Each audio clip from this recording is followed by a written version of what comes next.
की आर्थिक तरक्की और बिजनेस के भविष्य को लेकर पणजी में एक बेहद शानदार और महत्वपूर्ण बैठक हुई। मौका था Goa chamber of commerce and industry GCCI की 118वीं वार्षिक आम बैठक एजीएम का, जो दोना पाउला के ग्रांडे साला में पूरे उत्साह के साथ संपन्न हुई। इस खास कार्यक्रम में बिजनेस जगत, उद्योगपतियों और सरकार से जुड़ी कई बड़ी हस्तियां एक साथ एक मंच पर नजर आईं। कार्यक्रम की अध्यक्षता जीसीसीआई के अध्यक्ष प्रतिमा ढोंड ने की। उन्होंने उद्योग और सरकार के बीच बेहतर तालमेल की जरूरत पर जोर देते हुए कहा कि अगर इंडस्ट्री और सरकार मिलकर काम करें तो गोवा को आर्थिक रूप से एक नई ऊंचाई पर ले जाया जा सकता है।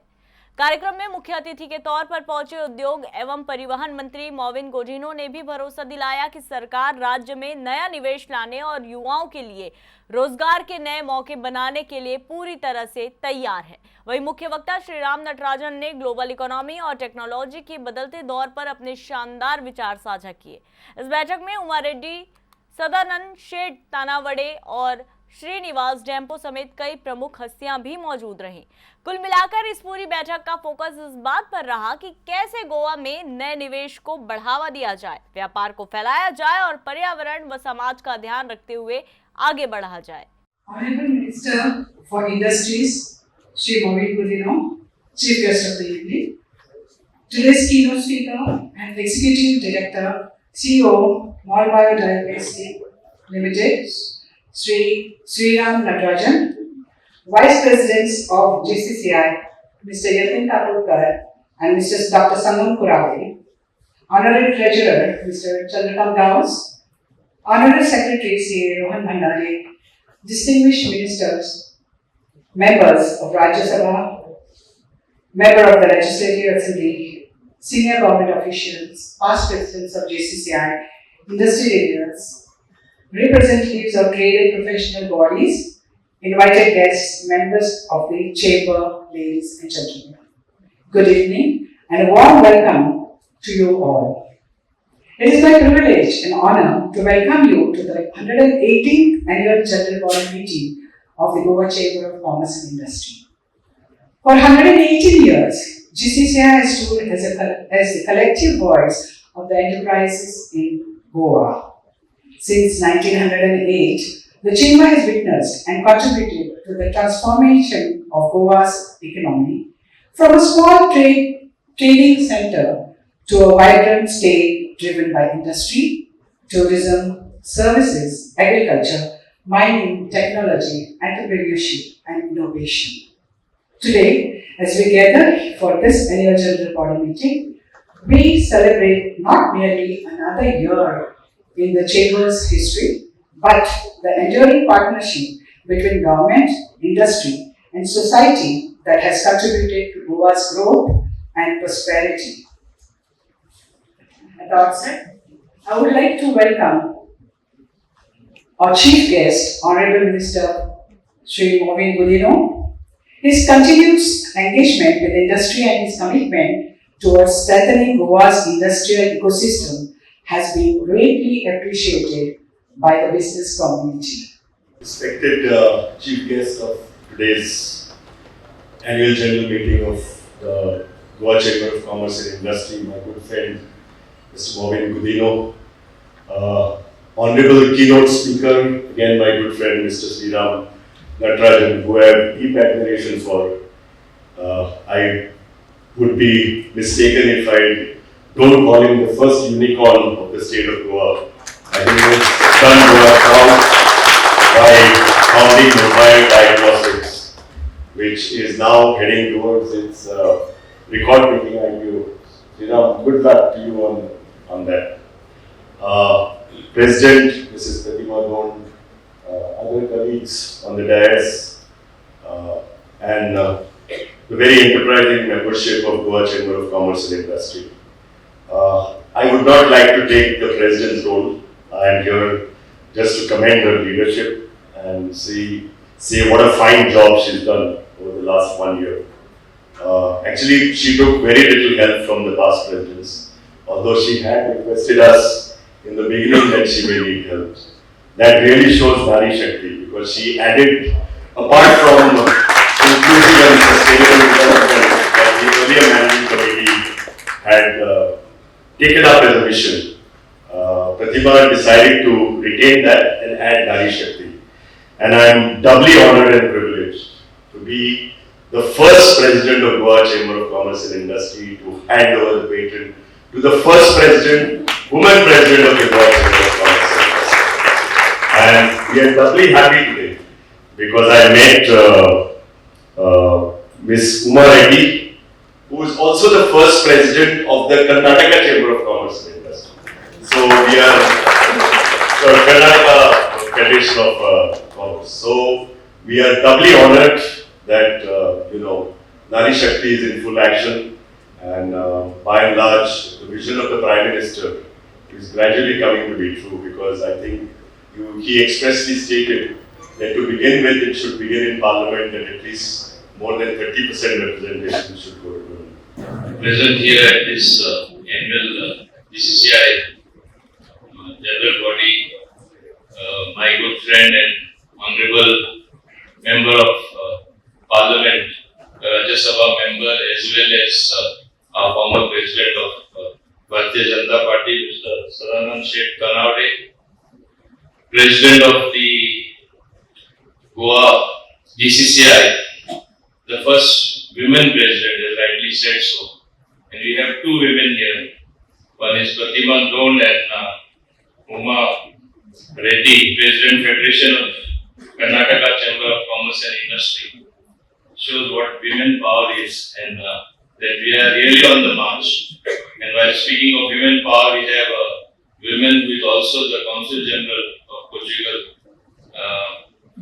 our very own Manuela Franco. Then present on the dash, our keynote speaker, who was very, I would say, expressive in bringing out to you as to how he has progressed, the first Unicom, and how hard work, focus can make Indian industry look like the best in the world. With its innovation, with those practices, with those SOPs, and the focus on adopting technology in a manner where you make your product cost effective. We have Sriram Natarajan, Executive Director of Marlboro Diagnostics, Mr. Yatin Kapodkar, Mr. Chandrakant Gauss, Mr. Ralph D'Souza, our, I would say, forever dynamic, our ex-president of GCCI, my good friend, Mr. Srinivas Tempo, Mr. Kurade, who also has very awesome industry running, Rohan Bhandare.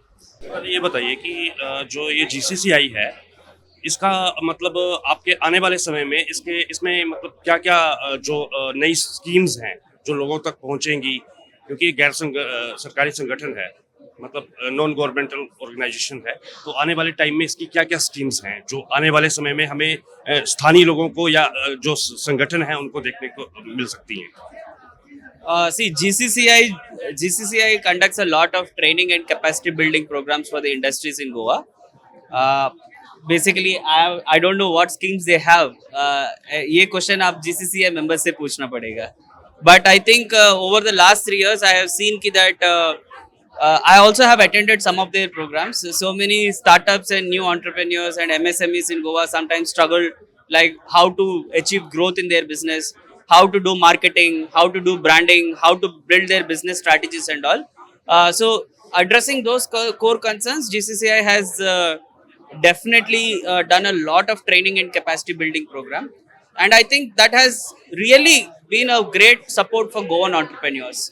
So I think organizations like this will help Goan entrepreneurs who have aspirations, who have dreams, to actually make those dreams into reality. So I think GCCI has been playing a phenomenal role as far as that is concerned.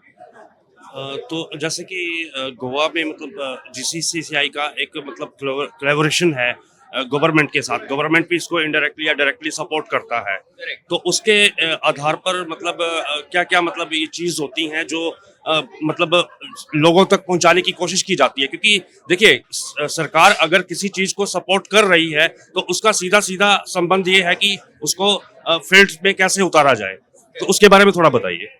Of course government के साथ GCCI मिलके सारे government schemes जो भी है industry related schemes उसके बारे में गोवन एंटरप्रेन्योर्स का थोड़ा सा अवेयरनेस बढ़ाने का काम करते हैं। सर आपका वेलकम है राष्ट्र टीवी पे। हाँ जी।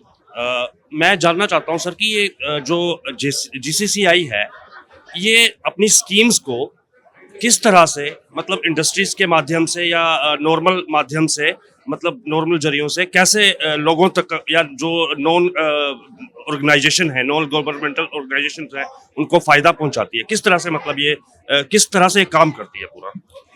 देखिए, Goa chamber of commerce and industries जो है 118 साल पुरानी चेंबर ऑर्गेनाइजेशन है। ये शुरुआत हुई थी लोगों का जो प्रॉब्लम्स है वो उठाने के लिए शुरुआत हुई थी उसकी, वो अभी भी चालू है। अभी नए नए प्रॉब्लम्स आ रहे हैं, जो भी ग्रीवेंसेस है, मतलब टैक्सेशन के हो या रजिस्ट्रेशन के हो या एक्सपोर्ट के माध्यम से हो या जो भी प्रॉब्लम्स आते हैं, तो उनका सॉल्यूशन निकालने के लिए गोवा चेंबर उसमें अपना अनुदान देती है और सब मेंबर्स मिलके ये ऑर्गेनाइजेशन बनता है। तो अभी हम ऑर्गेनाइजेशन के ओर से इन्वेस्टमेंट प्रमोशन भी करते हैं।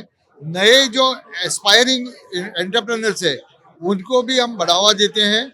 हमारे पास एक नई स्कीम है कि एमएसएमई आधार स्तंभ, ये आधार स्तंभ के माध्यम से हम नए एस्पायरिंग जो एंटरप्रेन्योर्स है या एग्जिस्टिंग एंटरप्रेन्योर्स है जिनको बहुत सारी कठिनाइयाँ आती हैं, तो उनके लिए हम सॉल्यूशंस देते हैं, हैंड होल्डिंग करते हैं, उनका जो भी प्रॉब्लम है उसका सॉल्यूशन बताते हैं। और इतना ही नहीं, हम फाइनेंशियल क्लिनिक्स भी कंडक्ट करते हैं जिसके माध्यम से हम उनको अवेयरनेस करते हैं कि भैया आपका फाइनेंस कहाँ से आ सकता है, कितना मिल सकता है और इंटरेस्ट कैसे कैलकुलेट होता है।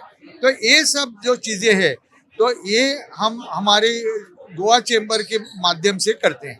जीसीसीआई की 118वीं बैठक में भाग लेने के लिए आईटी सेक्टर के गवर्नमेंट ऑफ गोवा के पूर्व चेयरमैन मिलिंद प्रभु हमारे साथ मौजूद है। हम उनसे जानेंगे कि आईटी सेक्टर किस तरह से गोवा में काम कर रहा है और आईटी सेक्टर के माध्यम से आने वाले समय में या इस वर्तमान समय में क्या क्या लाभ लोगों को मिल रहे हैं या युवाओं को मिल रहे हैं।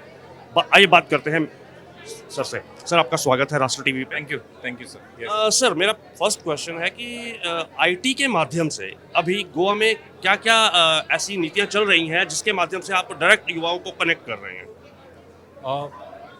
अगर गोवा और आईटी को हम कनेक्ट करें तो मुझे लगता है कि we have to target Goa as the innovative capital. जैसे सॉफ्टवेयर डेवलपमेंट जो सेक्टर है वहाँ पे पिछले 2-3 साल से स्लम्प है, बिजनेस भी डाउन है, और जो पिकअप कर रहा है वो है एआई सेक्टर। सो अगर हम इनोवेशन सेक्टर में जा रहे हैं तो Goa is a beautiful place for people to come and work with, क्योंकि एक एनवायरनमेंट प्रोवाइड करता है for an innovative thinking. You are relaxed when you are working from Goa. So Goa को एक as an innovative destination promote करना, यही हमारा पहले से भी फोकस था। गोवा गवर्नमेंट जो भी काम कर रही थी उनका भी फोकस था। सर एआई पे अक्सर आरोप लगता है जैसा कि एआई की वजह से जॉब सेक्टर में थोड़ा दिक्कत आई है, क्योंकि जो चीज़ पहले 5 आदमी करते थे उसको वो 3 पे ले आया, 2 पे ले आया। तो क्या उससे लिहाज से देखा जाए तो क्या आईटी सेक्टर में भी कुछ ऐसा हुआ है? अगर आईटी सेक्टर सिर्फ सर्विस इंडस्ट्री पे अगर बना हुआ है तो डेफिनेटली आई कैन से कि जॉब्स कम हुए हैं। लेकिन अगर एआई, जैसे एआई आता है तो it is beginning of new opportunities. AI के इससे अगर 2 जॉब्स जा रहे हैं तो एआई की मदद से 5 और जॉब्स क्रिएट हो रहे हैं। बस जॉब्स का जो नेचर होता है वो अलग हो जाता है। आईटी सेक्टर ऐसा है कि वो इवॉल्व होता रहता है, एक जॉब नहीं तो कोई और जॉब आएगा। Even if there is a driverless vehicle because of AI, we are seeing that driver का जॉब चला जा रहा है, but at the same time AI बहुत सारे और जॉब्स क्रिएट कर रहा है। स्वागत है राष्ट्र टीवी पे। सर सबसे पहले मुझे ये बताइए कि जो जीसीसीआई है यानी कि Goa chamber of commerce and industry, वो किस तरह से काम करती है और इसकी क्या क्या नीतियां होती हैं जो स्कीम्स लोगों तक डायरेक्ट पहुंचती है, उनको फायदा पहुंचता है? बहुत बहुत शुक्रिया। Goa chamber of commerce and industries जो है वो 1908 साल में उनकी स्थापना हुई थी। We are in 118th year of our existence. और मेन जॉब्स और इज पॉलिसी एडवोकेसी और public affairs.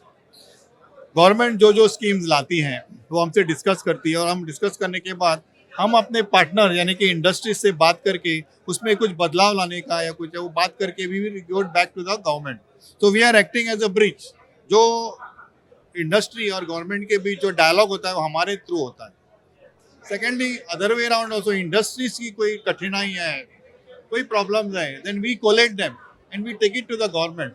So in that way the chamber functions. This is the main function of the chamber.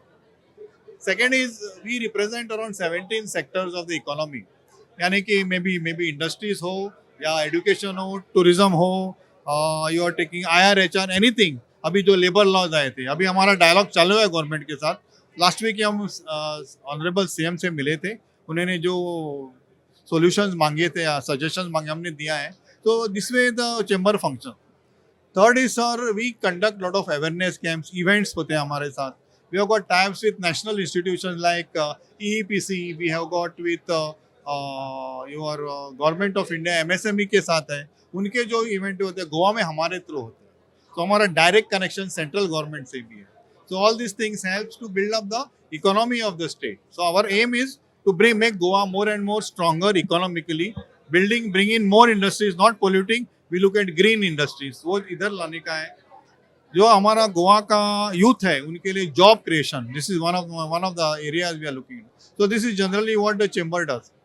Other than that sir, we are also into what you say collaborations with foreign consulates.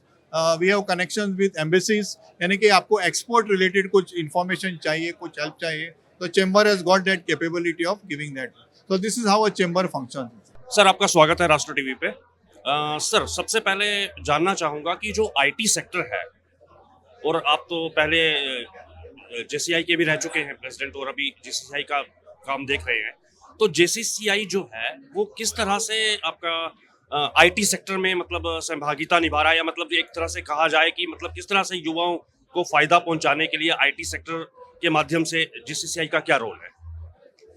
Well, industry associations जैसे कि GCCI है, CI है and बाकी सब हैं, ये सब startups को बहुत प्रोत्साहित कर रहे हैं। I hope you are okay with me using little bit of English in between. हाँ, बट वो आईटी सेक्टर को काफ़ी इंकरेज करते हैं स्टार्टअप्स के तौर पे। In addition to this, pilot program यानी कि पहला कॉन्ट्रैक्ट काफ़ी बड़ी कंपनीज स्टार्टअप्स को हेल्प करती हैं। टिपिकली मोस्ट स्टार्टअप्स जो आज की तारीख में हैं वो आईटी सेक्टर के हैं। जैसे गोवा में भी आप देखें स्टार्टअप प्रमोशन सेल जो काफ़ी हद तक चीज़ें कर रहा है, वर्क फ्रॉम होम वगैरह, ये सारे आईटी सेक्टर को प्रोत्साहित करने के लिए कर रहा है। सर जैसे कि मैं सर्च कर रहा था, तो सर्चिंग में मुझे पता चला कि जो जीसीसीआई है वो गवर्नमेंट और इंडस्ट्री के बीच में एक कड़ी का काम करता है। तो इसकी आने वाले समय में कौन कौन सी ऐसी नीतियां हैं जो आने वाले समय में बेरोजगारी और डेवलपमेंट को प्रभावित कर सकती है? देखिए, रोजगारी अगर आप बोलें तो रोजगारी का तो एक ही सोल्यूशन है, वो है कि मैक्सिमम एंटरप्रेन्योर्स को खड़ा किया जाए या मैक्सिमम जन खुद के अपने बिजनेसेस चालू करें। सबसे पहले सर जानना चाहूँगा कि जिस फील्ड में जैसे जीसीसीआई के साथ आप मिलके काम कर रहे हैं या जीसीसीआई में काम कर रहे हैं, उसका यूथ से क्या कनेक्टिविटी बनती है, ताकि जिसका क्योंकि यूथ में सबसे ज़्यादा समस्या आती है वो अनएम्प्लॉयमेंट को लेकर आती है, सवाल उसी पे उठते हैं, तो उसको दूर करने के लिए मतलब क्या स्कीम्स हैं, थोड़ा सा आप ब्रीफ कीजिएगा। यूथ को एनकरेज करने के लिए गवर्नमेंट की स्कीम है जिसका चेयरमैन मैं 7 साल था, चीफ मिनिस्टर्स रोजगार योजना, जिसके तहत सालाना 2% पे लोन मिलता है, maximum 25 lakh, but for young people who are unemployed. और ज़्यादातर से बच्चों को ये चीज़ मालूम नहीं है। 2% सालाना is a huge thing. Apart from that, EDC has got schemes of loans. If you start something in backward sectors of Goa, you get 5% rebate in interest. If you start something on solar, again you get 5%. So there are a lot of schemes but only we need to publicize that to the right forum, जिसके लिए GCCI is the most apt body. Sir जैसे कि unemployment की हम बात कर रहे हैं तो सबसे अच्छी चीज़ ये होती है कि गवर्नमेंटल स्कीम जो होती हैं उन पे ज़्यादातर आरोप लगते हैं कि मतलब धरातल पे जल्दी नहीं पहुंचती है, जिसके कारण अनएम्प्लॉयमेंट बढ़ता रहता है। लेकिन जैसे जीसीसीआई के बारे में मैं सर्च कर रहा था, तो जो बड़ी इंडस्ट्रीज हैं जो डेवलप होती हैं उनको आगे बढ़ाने के लिए और सरकार के बीच में एक कड़ी का काम जो जीसीसीआई करता है, तो उसके तहत क्या आने वाले समय में ऐसा मुमकिन है कि इसका जो प्रभाव है वो गोवा के अनएम्प्लॉयमेंट जो लड़के लड़कियां हैं उनके जीवन पे पड़ सकता है? इसके बारे में थोड़ा सा बताइएगा sir. Definitely, because Goa Chamber of Commerce is 118-year-old body, the apex body of all the institutions in Goa. Now they work very closely with the industries minister, chief minister who is very accessible, and ये दोनों government and GCCI साथ में आके बहुत अच्छा काम कर सकते हैं, जिसके तहत एम्प्लॉयमेंट बढ़ सकता है। फॉर एग्जांपल आज मिनिस्टर साहब ने बोला कि फॉर टेक्नोलॉजी बेस्ड इंडस्ट्रीज उन्होंने 3 प्लॉट रखे हैं, जिसके तहत करीबन 30 से 50,000 नौकरियां पैदा हो सकती हैं, जिसके कारण जो बेंगलोर में हमारे बच्चे हैं वो भी वापस आ सकते हैं। आपका डिपार्टमेंट है वो युवाओं के लिए क्या क्या स्कीम्स हैं उसको सामने ला रहा है, जिसके कारण जो सबसे बड़ा फैक्टर है अनएम्प्लॉयमेंट का उसको दूर की हो सके? हम I am from EDC limited, so हम गोवा के यूथ के लिए जो स्कूल और कॉलेज से पढ़ाई करके एंटरप्रेन्योर बनना चाहते हैं, उनके लिए हमने एक entrepreneurship development institute of India Ahmedabad से इधर एक सेंटर खुलवाया है। एंड इस सेंटर में हम सब गोवन यूथ को स्कूल कॉलेज से बाहर आने के पहले हम उनको एंटरप्रेन्योर एजुकेशन 3 डे का प्रोग्राम करते हैं। सो इसमें से जिनको एंटरप्रेन्योर बनना है तो they get entrepreneur education. So in our Goan ecosystem school में एजुकेशन होता है, कॉलेज में स्किलिंग होता है। This skilling gives them they are good to do a job. But जब हम ये एंटरप्रेन्योर एजुकेशन देते हैं EDI का, तो they are good to become entrepreneurs. So the number of job givers will increase then job seekers. So that is our objective. And इसके बाद हम as a institution Goa government की स्कीम एक operate करती है, जिसका नाम है chief minister's Rozgar Yojana. So up to 25 lakhs we give finance at 2% interest for over 7 years. So other than that there are other schemes. सो जो ये ग्रो होना चाहते हैं उनके लिए 2% और 0.5% में भी they can based on the various incentives they can get finance. So इस तरफ गोवन एंटरप्रेन्योर के लिए एंटरप्रेन्योर एजुकेशन भी देते हैं और we give them lower finance to go about, and this helps the MSME sector in a large way in Goa. सबसे पहले आप ये बताइए कि GCCI में जो महिला विंग है उसका क्या काम होता है और महिलाओं को इसके फायदे किस तरह से मिलते हैं? ओके तो मैं पिछली महिला वर्ग की चेयरपर्सन रह चुकी हूँ GCCI की, और हम इतना काम करते हैं ना गोवा की महिलाओं के लिए, स्पेशली जो बिजनेस में हैं, तो जो स्टार्टअप है उनके लिए, उनको कैसे मार्केट मिलना चाहिए, उनको मेंटरिंग कैसे मिलना चाहिए, उनको फाइनेंशियल लिटरेसी, अगर सेल्फ हेल्प ग्रुप्स हैं तो फिर उनको स्किलिंग के बिजनेस को कैसे स्टार्ट करें गोवा में, उनकी फंडिंग कहाँ कहाँ से होती है, बैंक उनको कैसे हेल्प कर सकता है, दूसरे जो गवर्नमेंट के स्कीम्स हैं वो उनको कैसे हेल्प कर सकते हैं। ऐसे करके हमने बहुत सारे कार्यक्रम किए हैं महिलाओं के लिए, और सबसे अच्छा एक हम कार्यक्रम करते हैं बिजनेस दीवा नाम से, जिसमें हम महिलाओं का कंपटीशन करते हैं बिजनेस वुमेन का, जिसमें स्टार्टअप, स्केल अप और सेल्फ हेल्प ग्रुप्स जो होते हैं, रूरल महिलाएं जो बिजनेस करना चाहती हैं उनके लिए भी होता है। तो काफ़ी काम हम करते हैं, अक्रॉस गोवा करते हैं। मैम सबसे बड़ी बात ये होती है कि जो स्कीम्स होती हैं, गवर्नमेंटल स्कीम्स या नॉन गवर्नमेंटल स्कीम्स होती हैं, वो मतलब ग्राउंड लेवल पर पहुंचने से पहले ही कई बार तो रहती नहीं है, अगर हो भी जाती हैं तो कई बार उनको मतलब जैसे महिलाएं होती हैं उनको समझ नहीं आती हैं। तो उसके लिए GCCI का क्या रोल होता है वो थोड़ा सा ब्रीफ कीजिएगा। एक्चुअली जो भी गवर्नमेंट स्कीम्स होती हैं वो एज चेम्बर हमको पता होती हैं कि वो DICT है या EDC है, ये जो जितनी सारी जो स्कीम्स होती हैं ये हमको बताया जाता है। एंड एज वुमेन्स विंग हम इनको लोगों महिलाओं तक पहुंचाते हैं। जैसे मैंने कहा, प्राइवेट फंडिंग हो या गवर्नमेंट फंडिंग हो, आपकी चॉइस है लेना और कैसे लेना, उसके ऊपर हम गाइडेंस करते हैं। तो हमारे पास मेंटर्स हैं जो इसमें मदद करते हैं और हम उनको बाकायदा प्रोग्राम्स में बुलाते भी हैं ताकि वो स्कीम्स के बारे में बताएं, उसके लिए क्या डॉक्यूमेंटेशन चाहिए, ये सारा हम उनको हेल्प करते हैं। सर, सबसे पहले आप खुद एजुकेशन कमेटी के चेयरमैन हैं और खुद एक शिक्षक के रूप में भी काम कर रहे हैं। एक कॉलेज मतलब आपका कॉलेज है, तो उस हिसाब से हमें ये बताइए कि जो किस तरह से स्टूडेंट्स को बिजनेस के प्रति डेवलप किया जा रहा है और किस तरह से मतलब इसके लिए नीतियाँ क्या होनी चाहिए, थोड़ा सा उसको ब्रीफ कीजिए ताकि बच्चों तक वो सही एक मैसेज जा सके। 118 साल हो गए हैं Goa chamber of commerce, Bharat की सबसे one of the oldest Goa chamber है।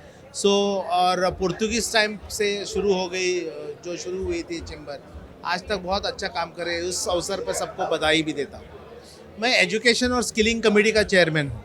एजुकेशन स्किलिंग कमेटी का काम यही है कि स्किल गैप एनालिसिस करना, इंडस्ट्री को जो कुछ चाहिए और हम लोग एजुकेशनल इंस्टीट्यूशन जो दे रहे हैं उसमें अगर कोई गैप हो तो उसका एनालिसिस करके उसके मुताबिक गुड पॉलिसी चेंजेस के लिए गवर्नमेंट के पास नेगोशिएट करिए, लॉबी कीजिए या हम खुद से चेंजेस करें, वो काम हम लोग खूबी से बहुत कर रहे हैं।